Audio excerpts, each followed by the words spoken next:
اس کو ملے گی جو اسباب اختیار کرے گا. تبھی تو آج گوروں دنیا کے لحاظ سے غیر مسلم زیادہ کامیاب ہیں, کیونکہ دنیا کے لحاظ سے بہرحال انہوں نے کامیابی کے اسباب ہم سے زیادہ اختیار کیے, اس لیے اللہ نے ان کو نواز دیا دنیا میں. تو یاد رکھیں اسی طرح آخرت کی کامیابی ان لوگوں کو ملے گی جو آخرت میں کامیابی کے وہ طریقے اختیار کریں گے جو اللہ اس کے رسول نے بیان کیے, جن کو آخرت کے اسباب کہا جاتا ہے. اور وہ آخرت کے اسباب کیا ہیں جو میں نے آیت پڑھی, وَذَرُوا ظَاهِرَ الْإِثْمِ وَبَاطِنَهُ, یہ پوری تمہید اس آیت کو سمجھانے کے لیے میں نے پڑھی ہے. یہ جو پوری تمہید میں نے اتنا لمبا بیان کیا نا, یہ صرف اس آیت کو سمجھانے کے لیے کہ اللہ نے بتایا ہے کہ جہنم کی آگ سے وہ بچے گا اور جنت میں وہ جائے گا جو فرائض و واجبات پورے کرے اور کبیرہ گناہوں سے بچے. وہ یہ اصول اور ضابطہ ہے. کبھی کبھار اللہ ان اصولوں کے خلاف کسی کو ویسے ہی بخش دیتے ہیں یا چھوٹی سی نیکی کام آ جاتی ہے. جیسے حدیث میں آتا ہے کہ ایک شخص نے پیاسے کتے کو پانی پلایا, اللہ کو اس پہ ترس آیا, اللہ نے بخش دیا. یہ قانون نہیں ہے, یہ ضابطہ نہیں ہے, یہ ایک اللہ کی قدرت ہے. جو جیسے حضرت مریم کو بغیر شوہر کے اولاد مل گئی, ابراہیم علیہ السلام آگ میں جل کے بھی بچ گئے, تو یہ ایسا ایک واقعہ ہے. ہم اس قسم کی حدیثوں سے استدلال کر کے گناہ پہ جری ہوتے ہیں کہ یار وہ ایک آدمی نے کتے کو پانی پلایا تھا, اس کے اللہ نے سارے گناہ بخش دیے, تو میں تو صبح پوری سبیل کھول کے بیٹھا ہوا ہوں, میں تو صبح شام کتے کے مالک کو بھی پانی پلا رہا ہوتا ہوں. اب جو بہنوں کی وراثت کم بخت کھا کے بیٹھا ہوا ہے اس کو نہیں دیکھتا کہ اصول یہ ہے کہ اللہ نے فرمایا کہ جو کسی کا مال کھاتا ہے, قانون قرآن میں الگ بیان کیا ہے, اللہ کی قدرت اور رحمت کے واقعات الگ سے بیان کیے ہیں, قانون کو فالو کرنا ہے ہم نے. جو الگ سے قدرت کے واقعات اور معجزے ہیں اور جو کرامتیں ہیں وہ اصول نہیں ہیں, وہ کرائیٹیریا نہیں ہے, وہ معیار نہیں ہے. اصول اور ضابطے جو ہے وہ قرآن کی وہ آیات ہیں جن میں اللہ نے اصول اور ضابطے بیان کیے ہیں. زندگی ان اصولوں کو سامنے رکھ کے گزارنی ہے. زندگی معجزوں کو, کرامتوں کو اور اللہ کی رحمت کے جو استثنائی واقعات ہیں ان کو سامنے رکھ کے نہیں گزارنی ہے. کاش یہ بات کسی طرح سے کھوپڑی میں بیٹھ جائے ہم سب کی. جس کو دیکھو وہ سمجھتا ہے رمضان میں بخشا جاؤں گا, میں بالکل رمضان میں نیٹ کلین ہو جاؤں گا, چاہے اس کا عید کے دن فلم دیکھنے کا پروگرام ہو, چاہے وہ انٹرنیٹ پر بیہودہ چیزیں دیکھ رہا ہو, لیکن وہ کتوں کو پانی پلا کے خوش ہو رہا ہوگا. ساری رات بیٹھ کے انٹرنیٹ پہ بیہودہ فلمیں دیکھے گا, صبح 2 کتوں کو روٹی ڈال دے گا اور حدیث سنائے گا کہ جی وہ ایک کتے کو بخش دیا تھا تو میں تو 6 کتوں کو پانی پلا چکا ہوں اب تک. تو بھائی یہ اصول تھوڑی ہے, تو ایک واقعہ ہے اللہ کی رحمت کا. قانون قرآن میں دیکھو بار بار, یہ جو میں نے آیت پڑھی اس میں اللہ نے یہ قانون بیان کیا ہے. ان الذین یکسبون الاثم, اللہ فرماتے ہیں یقیناً, قاعدہ یہی یقیناً انہ کے ساتھ بیان کیا جا رہا ہے, جو لوگ گناہ کما رہے ہیں, سیجزون, بہت بڑی دھمکی, ان قریب ان کو بدلہ دیا جانے والا ہے. اس خوش فہمی میں نہ رکھنا, نہ رہنا کہ 2 کتوں کو پانی پلا دیا تو جیسے اس کو بخش دیا تھا تو میں بھی بخش دوں گا. میں قانون نہیں ہے میرا, وہ قدرت ہے, وہ قدرت ہے, تاکہ تم یقینی طور پر جہنم کے فتوے لوگوں پہ نہ لگاؤ. ایسا بھی ہو جاتا ہے, اللہ ایسے بھی بخش دیتا ہے, بعض دفعہ ہوتا ہے. بھائی اصول نہیں ہے یہ. صحیح مسلم کی حدیث ہے, آپ صلی اللہ علیہ وسلم نے فرمایا اس امت میں بہت سے نمازی, بہت سے روزے دار بھی جہنم میں جائیں گے. تو صرف نماز پڑھ لینا بھی کافی نہیں ہے, صرف روزے رکھ لینا بھی کافی نہیں ہے. حدیث میں بڑی وعیدیں ہیں وراثت کھانے پر, یتیموں کا مال کھانے پر. کھا رہے ہیں, جھوٹ بول رہے ہیں. جھوٹ کتنا بڑا جرم ہے. آپ صلی اللہ علیہ وسلم سے کسی صحابی نے پوچھا یا رسول اللہ مسلمان سے فلاں گناہ ہو سکتا ہے؟ فرمایا نہیں. فرمایا ہاں ہو سکتا ہے. یا رسول اللہ فلاں گناہ ہو سکتا ہے؟ فرمایا ہو سکتا ہے, کبھی شیطان غالب آ جاتا ہے. یا رسول اللہ مسلمان جھوٹ بول سکتا ہے؟ آپ نے فرمایا نہیں, جھوٹ نہیں بول سکتا. صبح و شام جھوٹ چل رہا ہے, باپ سے الگ جھوٹ, بیوی سے الگ جھوٹ, دفتر میں باس سے الگ جھوٹ, کسٹمر سے الگ جھوٹ. 27ویں رات کو سمجھتے ہیں بخشش ہو جائے گی, لازمی ہو جائے گی. رو رو کے اللہ سے دعائیں مانگیں گے, اللہ معاف کر دے, آج 27ویں رات ہے تو بخشا جائیں گے. بھائی اصول یہ نہیں ہے. 27ویں رات میں بھی, لیلۃ القدر میں بھی اسی کی بخشش ہوگی جو رو کر اللہ سے اپنے گناہ معاف کروا لے اور آئندہ اللہ سے گناہ نہ کرنے کا عہد کر لے. قانون یہ ہے کہ 27ویں میں بھی اسی کی بخشش ہوگی.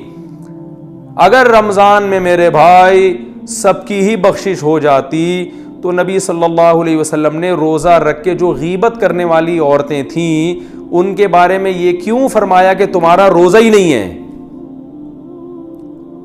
کچھ عورتوں نے روزہ رکھا, نبی صلی اللہ علیہ وسلم کے پاس آئی, آپ نے فرمایا تمہارا روزہ نہیں ہے. قے کی تو ان سے جو ہے نا گوشت کے لوتھڑے نکلے, وہ حیران کہ ہم نے تو گوشت کھایا نہیں ہے. آپ نے فرمایا تم نے مسلمان کی غیبت نہیں کی تھی؟ انہوں نے کہا ہاں. فرمایا یہ وہی گوشت ہے. اگر صرف رمضان کے روزے یا صرف رمضان کا, اب تو روزے رکھنا بھی ضروری نہیں ہے, اور یاد رکھیں کورونا وائرس میں روزہ چھوڑنا جائز نہیں ہے. تراویح کے بارے میں تو علماء کی رائے چل رہی ہے, کراؤڈ سے پھیلتا ہے, روزہ چھوڑنے کی قطعاً کوئی گنجائش نہیں ہے. روزہ جب تک کوئی عملی طور پر بیمار نہیں ہوگا روزہ نہیں چھوڑ سکتا. وہ بیماری کے صرف خطرے سے روزہ قضا کرنا جائز نہیں ہے. جماعت کی نماز پر تو خود حدیث میں بہت ساری چھوٹ ملتی ہیں کہ اس عذر سے بھی جماعت چھوڑ سکتے ہو, اس عذر سے بھی چھوڑ سکتے ہو, لیکن روزہ چھوڑنے کی جو دلیل ہے وہ تو قرآن نے واضح لفظوں میں بیان کر دی کہ بیماری ہوگی یا سفر ہوگا, اس کے علاوہ نہیں چھوڑ سکتے. تو جو کورونا وائرس سے بیمار ہو گیا عملی طور پر وہ تو چھوڑ سکتا ہے, جس کو صرف خطرہ ہے وہ نہیں چھوڑ سکتا روزہ. ہاں جماعت کی نماز میں جو ہے مسجد میں کراؤڈ یا تراویح میں مجمع اکٹھا کرنا, وہ اس میں جو ہے نا وہ دلائل میں پہلے ریکارڈ کرا چکا ہوں, میں اس ٹاپک پہ دوبارہ نہیں جاؤں گا, وہ ایک الگ ٹاپک ہے, اس میں تو ہمیں شریعت میں گنجائشیں ملتی ہیں. تو ہم یہ سمجھتے ہیں کہ دنیا کے معاملے میں ہم اسباب کو اختیار کیے بغیر نتیجہ حاصل نہیں کر سکتے, لیکن آخرت میں جو اللہ نے آخرت میں نجات کی جو اسباب رکھے ہیں وہ بغیر اختیار کیے ہم جنت میں چلے جائیں گے. تو بھائی ایسا نہیں ہے. اس معاملے میں جو دنیا کا اصول ہے وہی آخرت کا اصول, بلکہ اور زیادہ سختی آخرت کے معاملے میں. قرآن میں اللہ تعالیٰ کا ارشاد ہے کہ من کانا یریدو, وہ کیا ہے, من کانا یریدو, سورہ بنی اسرائیل کی آیتیں اس وقت میرے ذہن میں نہیں آ رہی, وہ لفظ وہ الفاظ پورے نہیں آ رہے. آگے من کانا یرید العاجلہ, فرمایا جو اس دنیا کا ارادہ کرتا ہے نا, دنیا کی کوشش کرتا ہے, عجلنا لہ فیہا ما نشاء لمن نرید, تو جتنی دنیا وہ چاہتا ہے اتنی نہیں, جتنی ہم چاہیں گے اس کو دیں گے, اور دیں گے بھی اس کو جس کے بارے میں ہمارا ارادہ ہوگا. بسا اوقات دنیا میں آپ سبب اختیار کرتے ہیں وہ پھر بھی سبب ضائع ہو جاتا ہے, لیکن آخرت کے بارے میں اللہ نے کیا فرمایا کہ ومن اراد الآخرہ, جو آخرت کا سبب اختیار کرے گا تو اللہ فرماتے ہیں اولئک کان سعیہم مشکورا, ان کو لازمی اس کا نتیجہ ہم دیں گے, لازمی اجر ملے گا. تو میرے بھائی آخرت دنیا کے معاملے میں تو بڑے ڈیڑھ ہوشیار بنے ہوئے ہیں. یہاں تو کوئی یہ نہیں کہتا کہ روٹی نہیں کھاؤں گا تو کوئی بات نہیں, وہ خود بخود میرا پیٹ بھر جائے گا, اور میں آگ میں چھلانگ لگاؤں گا تو اللہ بچا لے گا, جیسے ابراہیم علیہ السلام کو بچایا تھا تو مجھے بھی بچا لے گا. یہاں کہتے نہیں بھائی وہ صرف ابراہیم علیہ السلام کو ہی بچایا, مجھے نہیں بچائے گا, اس آگ کو مجھ سے دور رکھو. لیکن آخرت کے معاملے میں جہاں بات آتی ہے تو وہاں ہم کہتے ہیں یار میں نہ بہنوں کی وراثت ادا کروں گا, نہ میں داڑھی رکھوں گا, نہ میں فرض نماز کی پابندی کروں گا, نہ میں والدین کے ساتھ حسن سلوک کروں گا, نہ میں بیوی بچوں کے حقوق ادا کروں گا, میں کتا خرید کے اس کو پانی پلاؤں گا روزانہ. تو فلاں صحابی کے بارے میں, فلاں شخص کے بارے میں حدیث میں آتا ہے اس نے کتے کو پانی پلایا تھا, جنت میں گیا تھا, تو میں 6 کتوں کو پانی پلاؤں گا, میں تو 6 دفعہ جنت میں جاؤں گا. تو بھائی جیسے آپ دنیا کے معاملے میں ایک ابراہیم علیہ السلام کے واقعے سے استدلال کر کے آگ کے قریب کبھی بھی نہیں جاتے, تو ایسے یاد رکھو حدیث میں جو اس طرح کے کچھ واقعات آتے ہیں, فلاں کے ساتھ اللہ کی رحمت کا یہ معاملہ ہوا, تو ان واقعات سے استدلال کر کے آپ اپنے اوپر اس کو بھی فٹ نہیں کر سکتے, کیونکہ دنیا میں جو اصول اور ضابطے اللہ نے کامیابی کے رکھے ہیں, دنیا میں کامیابی کے لیے انہی اصول کو فالو کرنا پڑے گا. بالکل یاد رکھیں, اسی طرح آخرت میں کامیابی کے لیے بھی آخرت میں کامیابی کے جو اصول اللہ نے لکھے ہیں بتائے ہیں ان کو فالو کرنا پڑے گا. یہ وظیفوں سے مسئلہ حل نہیں ہوگا. ابھی لوگ یہ بھی بہت پوچھتے ہیں کہ کورونا وائرس میں ہم کون سا وظیفہ پڑھیں. بھائی گناہ چھوڑو, آپ دنیا کے اسباب بھی اختیار کریں کہ کراؤڈ میں نہیں جانا, اور جو بھی اسباب جو ڈاکٹر بیان کر رہے ہیں وہ دنیا کے اسباب ہیں, اور جو علماء بیان کر رہے ہیں وہ سب دنیا کے اسباب ہیں. لیکن علماء دنیا کے ساتھ ساتھ آخرت کے اسباب بھی بیان کرتے ہیں. آخرت کے اسباب یعنی کورونا وائرس کے جو دینی اسباب ہیں وہ کیا ہیں؟ رسول اللہ صلی اللہ علیہ وسلم نے فرمایا جب کسی قوم میں بے حیائی آتی ہے تو ایسی ایسی وبائیں آئیں گی کہ تمہارے باپ دادا نے کبھی سنی بھی نہیں ہوگی. تو کورونا کی وبا سے اگر اجتماعی سطح پہ بچنا چاہتے ہیں تو اجتماعی سطح پہ بے حیائی سے بھی توبہ کرنی پڑے گی. وہ کرنے کے لیے تیار نہیں ہے. صبح شام فون آ رہے ہیں, ادھر کوئی وظیفہ بتا دیں, کوئی وظیفہ بتا دیں, کوئی ابے تو چھوڑ دے, ایک گناہ تو چھوڑ دو بھائی. تم 100 گناہ تمہاری زندگی میں ہے تو اس وبا کی وجہ سے ایک صرف تو توبہ کر لینا. اے اللہ میں یہ 100 گناہ کرتا ہوں, ان میں سے ایک کو اپنی لسٹ سے زندگی سے نکال رہا ہوں, شاید اللہ کچھ رحم کر لے. گناہ ایک بھی چھوڑنے کے لیے تیار نہیں ہے. وظیفوں پہ زور لگایا ہوا ہے, ہر کام میں وظیفہ چاہیے ان کو. میں وظیفوں کا منکر نہیں ہوں, لیکن یاد رکھو کہ جو چیز جس چیز کا سبب ہوتی ہے نا, اس سبب کو ہٹانا پڑے گا آپ کو. جب تک وہ سبب زندگی سے دور نہیں کرو گے وہ مصیبت نہیں ٹل سکتی, اور اگر ٹل بھی جائے گی تو اس سے بڑی مصیبت کا پیش خیمہ ہوگی. کیونکہ فرعون پر جب مصیبتیں آئیں تو مصیبتیں ٹلی ہیں. فرعون اس خوش فہمی میں مبتلا ہو گئے کہ ہم نے تو توبہ بھی نہیں کی, موسیٰ علیہ السلام پر ایمان بھی نہیں لے کر آئے, اور پھر بھی اللہ نے مینڈکوں کا عذاب بھی ہم سے دور کر دیا, جوؤں کا عذاب بھی دور کر دیا. وہ اس خوش فہمی میں تھے کہ اب ہمیں توبہ کی ضرورت نہیں ہے, مصیبت تو ویسے ہی ٹل گئی. ان بیچاروں کو یہ نہیں پتا تھا کہ بھائی یہ جو مصیبت ٹلی ہے نا, یہ بڑی مصیبت میں ڈالنے کے لیے. اب تجھے سمندر میں پانی میں غرق کیا جائے گا, اس کے بعد یہ چھوٹے موٹے عذابوں کی تجھے ضرورت ہی نہیں رہے گی. تو یاد رکھو, وبا تو آتی ہیں چلی جاتی ہیں, وبائیں ہمیشہ سے آتی رہی ہیں, اللہ کرے یہ بھی چلی جائے, جلدی چلی جائے. ہم کمزور ہیں, ہم اللہ کی سزا کا جو ہے وہ برداشت نہیں کر سکتے, ہم کمزور ہیں. لیکن یاد رکھو, اگر ہمیں توبہ کی توفیق نہیں ملی تو وبا سے ہلاک ہوں یا نہ ہوں, اس سے بڑی مصیبت میں اللہ ہمیں مبتلا کر دے گا. اور اگر ہمیں توبہ کی توفیق مل گئی, پھر بے شک اس وبا میں ہم ہلاک ہو بھی جاتے ہیں, شہادت کا بھی اجر ملے گا, اور اصل کامیابی تو آخرت کی کامیابی ہے. تو پھر مرنا ہمارے لیے بچنے سے زیادہ قیمتی ہے. تو یاد رکھیں, جس طرح دنیا میں سبب اختیار کرنا پڑتا ہے کامیابی کے لیے, اسی طرح آخرت کی کامیابی کے لیے بھی میرے بھائی آخرت کا سبب اختیار کرنا پڑے گا, اور وہ ہے گناہوں سے بچنا. لوط علیہ السلام کی قوم پہ عذاب اس لیے نہیں آیا کہ وہ تہجد نہیں پڑھتی تھی, وہ اشراق نہیں پڑھتی تھی, یا لا الہ الا انت سبحانک انی کنت من الظالمین کی تسبیح نہیں پڑھتی تھی, بلکہ اس پر ایک گناہ تھا. وہ کیا گناہ تھا اس قوم میں؟ لڑکوں سے بدکاری. تو لوط علیہ السلام نے ان سے یہ نہیں کہا کہ فلاں وظیفہ پڑھ لو, فلاں 27ویں رات میں جاگ لینا, سب معاف ہو جائے گا. انہوں نے کہا سب کچھ کرنا پڑے گا بعد میں, پہلے یہ جو لڑکوں سے بدفعلی والا گناہ اس کو چھوڑو. وہ قوم اس کے لیے تیار نہیں تھی. شعیب علیہ السلام نے اپنی قوم کو یہ نہیں سمجھایا کہ لیلۃ القدر آئے گی تو فلاں عبادت کر لینا تو اگلے پچھلے سارے معاف ہو جائیں گے. شعیب علیہ السلام نے سمجھایا کہ سب سے پہلے جو ناپ تول میں کمی ہے نا, یہ چھوڑو, یہ نہیں چھوڑو گے تو اللہ کا عذاب آئے گا. اور آیا, ناپ تول میں کمی نہیں چھوڑی, کسٹمر کو ٹھگنا نہیں چھوڑا, عذاب آیا, وہ قوم ہلاک ہوئی ہے. کسی قوم میں شرک تھا, کسی قوم میں ناپ تول میں کمی تھی, کسی قوم میں لڑکوں سے بدفعلی تھی. آج جتنی پچھلی قوموں میں گناہ تھے, آج ہم میں سارے گناہ موجود ہیں. لڑکوں سے بدفعلی بھی ہے, زنا بھی ہے, ماں باپ کو بنی اسرائیل میں جرم کیا تھا, ماں باپ کے ساتھ بدسلوکی, اس کو قرآن نے بیان کیا ہے. تو یہ سارے جرائم آج ہو رہے ہیں, لیکن ہمارا یہ پروگرام ہے کہ فلاں رات میں یہ کر لیں گے تو سارے اگلے پچھلے معاف. ہر چیز میں اگلے پچھلے سارے گناہ معاف ہو رہے ہیں.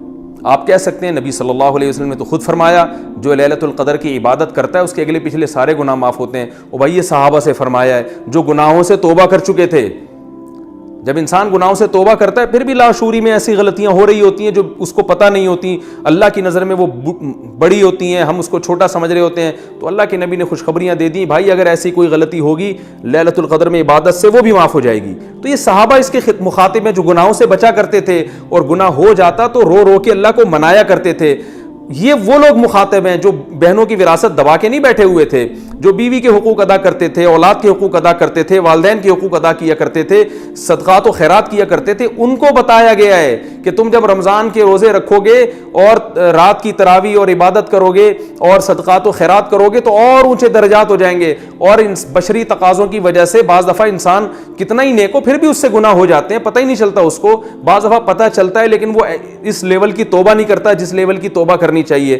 تو کوئی بات نہیں, 27ویں رات میں سب معاف ہو جائے گا. تو یہ ان لوگوں کے لیے, ہم جیسے بدماشوں کے لیے تھوڑی ہے. یہ کتنے لوگ ہیں کمبخت وراثت نہیں دے رہے, عمرہ کرنے جا رہے ہیں بہن کے پیسوں سے اور وہاں جا کے گناہ معاف کروا رہے ہیں. شب برات پر میسج آنا شروع ہو جاتے ہیں میرے پاس کہ میں نے کچھ کیا سنا ہو, کچھ غلطی کی ہو تو معاف کر دیں. تو میں پہلے تو اپنے دوستوں سے مزاح کیا کرتا تھا, میں ان سے کہتا تھا ٹھیک ہے 500 روپے دے دو معاف کر دوں گا. تو میں صاحب کیوں 500 کیوں دے دیں, میں نے کہا فری پکڑ کی معافی کا کیا تھا تو ایک وہ ہے گروپ میں بھیج دو, میں سے سب معاف کر دیں, یہ کیا معافی ہے. تو میں ویسے ہی ان سے مزاح کرتا تھا. تو آج ایسے ہی معافی مانگی جا رہی ہے, بہن کی وراثت دے نہیں رہے, بہن سے بول رہے ہوتے ہیں حج پہ جانے سے پہلے کوئی کچھ میں نے کیا کہا سنا ہو تو بہن معاف کر دینا. وہ بہن بھی بیچاری کیا کرے گی, معافی کرے گی وہ. ارے بھائی تو اس کے پیسے دے پھر معافی مانگ کے, اب تک جو میں نے اتنی تاخیر کی, یہ پیسے پکڑو, یہ وراثت پکڑو, یہ طارق روڈ کی 4 دکانیں پکڑو, اور سسٹر میں نے جو 10 سال سے آپ کو وراثت نہیں دی, دبا کے بیٹھا ہوں, میں معافی چاہتا ہوں اور آئندہ ایسی غلطی نہیں کروں گا. یہ اپنی پراپرٹی پکڑے, پھر ہے یہ معافی, پھر مزہ آئے گا. ابا اماں کو ستاتے رہتے ہیں, بد کلامی کرتے ہیں. قرآن نے کیا حکم دیا؟ وَاخْفِضْ لَهُمَا جَنَاحَ الذُّلِّ مِنَ الرَّحْمَةِ, فرمائے رحمت سے اپنے ذلت کے بازوؤں کو جھکانے ان کے سامنے. چیخنا, چلانا, بدتمیزی کرنا, گھروں میں چیخو پکار ہو رہی ہے باپ کے سامنے, ماں کے سامنے. عورت شوہر کی ناشکری ہے, شوہر سے اگر زیادتی ہوتی ہے اس کے احسانات تو دیکھو. اینٹ کا جواب پتھر سے دے رہی ہیں آج کل عورتیں اپنے شوہر کے سامنے. میں مانتا ہوں بڑے ظالم بھی ہوتے ہیں, لیکن سارے ظالم تو نہیں ہوتے نا. میجورٹی تو ہمارے ہاں صحیح آدمیوں کی ہے, کچھ ہوتے ہیں خراب ہوتے ہیں, میجورٹی کی بات ہو رہی ہے. اب اگر اس نے کبھی سخت لفظ بات کر لی, کبھی کچھ غصے میں الٹے سیدھے الفاظ بول دیے, وہ بھائی گھر اس نے لے کے دیا ہوا ہے, گیس بجلی کا بل وہ دے رہا ہے, بچوں کی فیسیں وہ اٹھا رہا ہے, خانسامہ بنا ہوا ہے, سارا دن محنت کر رہا ہے, تمہیں تحفظ ملا. تم جو ان بچوں کو پال رہی ہو, خدا کی قسم مرد کا سایہ ہے, اگر یہ مرد کا سایہ نہ ہوتا ان بچوں کو اتنی عزت کے ساتھ نہیں پال سکتی تھی. اتنے احسانات کے باوجود, اتنے احسانات کے ساتھ اگر کبھی اس سے زیادتی ہو جاتی ہے تو برداشت کر لو. نہیں برداشت ہو رہا, ہر بات کا جواب, ہر بات شکایتیں, میرا میاں ایسا, میرا میاں ایسا, میرا میاں, سارے محلے میں بدنام کر کے رکھا ہوا ہے. اور اسی طرح معاملہ عورت کے ساتھ ہے. کتنے لوگ ہیں بیسک حقوق ادا نہیں کر رہے, بیویاں کما کے ان کمبختوں کو کھلا رہی ہیں, اور وہ جناب عمرے پہ جا رہے ہیں, اپنی آمدن ساری لگا رہے ہیں کہ جو ہے نا وہ صدقات و خیرات کر رہے ہیں, اور پتہ نہیں کیا کیا کر رہے ہیں. جو پہلے اللہ نے جن کا بنیادی بیسک حق بیان کیا ہے, بیوی بچوں کا, اپنے ماں باپ کا, وہ ادا نہیں کر رہے. ایسی شکایتیں آتی ہیں کہ جی انہوں نے اپنے آپ کو دین کی خدمت کے لیے وقف کر دیا, بچوں کا پتہ ہی نہیں کہاں کون بچہ کہاں بیٹھا ہے, وہ فلم دیکھ رہا ہے سینما گھر میں بیٹھ کے, یا وہ جناب باہر چرسیوں ہیروئنچوں کے ساتھ بیٹھ رہا ہے. مائیں بیچاری بچوں کی فکر کر رہی ہیں اور وہ تربیت کی فکر کر رہی ہیں, کہہ رہی ہیں ہمارے میاں 24 گھنٹے تبلیغ میں ہوتے ہیں, 24 گھنٹے ساری دنیا کو ہر وقت بیٹھے کے پکڑ کے نہ کچھ نصیحت کر رہے ہوتے ہیں. گھر میں بچوں کو ٹائم دینے کے لیے تیار ہی نہیں ہے, 1 منٹ کے لیے نہیں گھر میں بچوں کے پاس آگے بیٹھتے. تو سب سے پہلا حق تو اپنے بیوی بچوں کا ہے. قوا انفسکم واہلیکم نارا, اللہ نے فرمایا سب سے پہلے اپنے آپ کو, پھر اپنے گھر والوں کو جہنم کی آگ سے بچاؤ. ان کو بھی, اور آگ سے بچانے کا مطلب یہ نہیں کہ ہر وقت لٹھ لے کے ان پہ بیٹھے رہے, ان کو کچھ محبت بھی تو دیں, ان کو یہ احساس ہو. بچوں کو باپ کے بارے میں احساس ہونا چاہیے کہ جیسے ہی گھر میں آتے ہیں ابا کا نصیحت کا پروگرام نہیں شروع کر دیتے, بلکہ ابا کو ہم سے ویسے بھی محبت ہے, بیٹھتے ہیں گپ شپ لگاتے ہیں, خوش ہوتے ہیں, پھر نصیحت کرتے ہیں. تو گھر میں ٹائم نہیں ہے بالکل. ہر چیز میں اعتدال ضروری ہے. نہ عبادت میں اتنا غلوف کہ بیوی بچوں کے لیے ٹائم نہیں نکل رہا, اور نہ اتنا زیادہ بیوی بچوں میں مشغول ہو گئے گھر میں کہ وہ اللہ کو بالکل ہی, تبلیغ کو بالکل ہی بھول گئے. بیلنس نہیں ہے. جو جس چیز میں لگا ہوا ہے بس سمجھتا ہے اسی میں نجات ہوگی. ایسا نہیں ہے میرے بھائی, نجات ہوگی. قانون یہ ہے کہ اللہ کے حقوق بھی ادا کرنے ہیں, اللہ کی مخلوق کے حقوق بھی ادا کرنے ہیں, سب میں کو بیلنس لے کے چلنا ہے. ان میں سے کسی کا حق بھی مارا تو اللہ فرماتے ہیں سیجزون, ان قریب قیامت میں اس کا بدلہ دیا جائے گا. اللہ کا حق ضائع کیا, نماز چھوڑ کے, اس پہ سزا ملے گی. حج فرض ہوا نہیں ادا کیا, اس پہ سزا ملے گی. نبی صلی اللہ علیہ وسلم نے فرمایا جس پہ حج فرض ہوا اور اس نے ادا نہیں کیا, ایک روایت میں آتا ہے کہ وہ یہودی ہو کے مرے, عیسائی ہو کے مرے, اس کی مجھے کوئی پرواہ نہیں ہے, ایک روایت میں آتا ہے. اور اللہ نے کیسی زبردست دھمکی دی کہ جو استطاعت کے باوجود اللہ کے گھر کی زیارت نہیں کرتا, فإن اللہ غنی عن العالمین, اللہ کو ان کی کوئی پرواہ نہیں ہے, اللہ غنی ہے. کتنی بڑی دھمکی ہے یہ. نماز چھوڑ دینا اللہ کا حق ہے. بعض لوگ کیا کر رہے ہیں, حقوق العباد میں بہت آگے ہیں, وہ ایک ٹائم کی نماز نہیں پڑھتے. جب ان سے کہا جائے آپ کیسی حرکت کر رہے ہیں, کہہ رہے ہیں بھائی میں دیکھو یہ ٹرسٹ بھی میں نے بنایا, یہ عیدی سینٹر میں اتنے پیسے دیتا ہوں, فلاں مدرسہ میرا ہے. او بھائی, جس اللہ نے صدقات و خیرات کا حکم دیا اس نے سب سے زیادہ حکم نماز کا دیا ہے. سب سے پہلے سوال نماز کے بارے میں ہوگا, یہ ٹرسٹوں کے بارے میں اور بیوہ کی خدمت کے بارے میں بعد میں سوال ہوگا. تو کوئی ادھر کو لڑکا ہوا ہے تو ادھر نہیں ہے, ادھر کو لڑکا ہوا ہے تو ادھر سے بھولا ہوا ہے. وجہ کیا ہے کہ ہمارا یہ کانسیپٹ ہی کلیئر نہیں ہے. ہم نے سمجھ رکھا ہے سب نے کہ جنت دپل میں ملے گی. ایک دن میں نے کسی کے سے کہا کہ یار تم یہ برائی کر رہے ہو, یہ تو بہت بڑا جرم ہے, اس کو چھوڑ دو. تو اس نے کہا ابے اللہ کو بخشنا ہوگا تو اللہ ویسے ہی بخش دے گا, نہیں بخشنا ہوگا تو ویسے ہی اٹھا کے جہنم میں پھینک دے گا. میں نے کہا یہ تو بڑی, آپ نے دنیا میں کوئی ایسا دنیا میں قانون نہیں ہوتا کہ حکومت کہیں اعلان کرے ابے جو مرضی کرتے رہو, ہم نے سزا دینی ہوگی دیں گے, نہیں دینی ہوگی تو 6 قتل بھی کر لو معاف کر دیں گے ہم. یہ تو دنیا میں ایسا نہیں ہوتا, تو اللہ ایسا قانون کیوں بیان کرے گا. تو انہوں نے کہا وہ حدیث میں آتا ہے نا. میں نے کہا وہ اگر حدیث میں آتا ہے تو یہ جو میں بیان کر رہا ہوں یہ اس سے 6, وہ اگر ایک حدیث میں آتا ہے جو میں بیان کر رہا ہوں وہ 99 حدیثوں میں آتی ہے وہ بات, تو 99 کو چھوڑ رہے ہو, ایک کو لے رہے ہو. تو یہ آج کل ہمارے ہاں مارکیٹ میں یہ چیز چل رہی ہے. جس سے ہمیں بچنے کی ضرورت ہے۔ تو اللہ نے جو اصول بیان کر دیا وَذَرُوا ظَاهِرَ الْإِثْمِ وَبَاطِنَهُ، سارے گناہوں کو چھوڑنا پڑے گا۔ تو ابھی رمضان آنے والا ہے، اس سے پہلے اپنی ایک لسٹ تیار کریں، یار والدین کے معاملے میں میرا سلوک، بیوی بچوں کے معاملے میں میرے حرکتیں، اور تنہائی میں کیا کرتا ہوں، بری فلمیں تو نہیں دیکھتا، اور بد نظری تو نہیں کرتا، نماز میں سستی تو نہیں کرتا، اور جو ہے جتنے بھی گناہ ہیں، کہیں میں نے مالی لین دین میں گڑبڑ تو نہیں ہے، کسی کے پیسے میرے ذمے ہوں جو نہ دیے ہوں، یا اگر میں مر جاتا ہوں تو کسی کو کیا پتہ میں نے کس کے پیسے لیے، میں کوئی وصیت نامہ میں نے لکھا ہوا ہے۔ یہ ساری چیزوں کی لسٹ تیار کریں اور پھر آہستہ آہستہ گناہوں سے بچنے کی کوشش کریں۔ ٹھیک ہے ایک دم نہیں چھوڑے جاتے ہیں، تو پھر یہاں خوشخبریاں ہیں کہ جو چھوڑنا چاہے گا اس کو اللہ نے خوشخبریاں سنائی ہیں کہ جو میری طرف ایک بالش آئے گا میں اس کی طرف ایک ہاتھ آؤں گا، جو چل کے آئے گا میں اس کی طرف دوڑ کر آؤں گا، لیکن آنا پڑے گا۔ آنے کی ڈیفینیشن کیا ہے؟ وظیفے پڑھنا آنے کی ڈیفینیشن نہیں ہے۔ اللہ کی طرف آنے کی ڈیفینیشن یہ کہ آپ گناہ چھوڑنا شروع کر دیں، اس کا مطلب اللہ کی طرف چلنا شروع ہو گئے۔ پھر اللہ نے کہا تھوڑا سا تم ادھر سے چلو میں ادھر سے دوڑوں گا، تو تم تھوڑا کرو گے میں تمہیں زیادہ عطا کروں گا۔ یہ اللہ کی رحمت ہے، لیکن ہم تھوڑا کرنے کے لیے بھی تیار نہیں ہیں، ہمارا کانسیپٹ ہی کلیئر نہیں ہے۔ اللہ سے دعا ہے کہ اس رمضان کے آنے سے پہلے اللہ ہر قسم کے صغیرہ اور کبیرہ گناہ سے ہمیں بچنے کی توفیق عطا فرمائے، اور اللہ تعالی ہمارے عقیدوں کی، ہمارے نظریات کی بھی حفاظت فرمائے۔ سبحانک اللہم و بحمدک، نشہد ان لا الہ الا انت، نستغفرک و نتوب الیک۔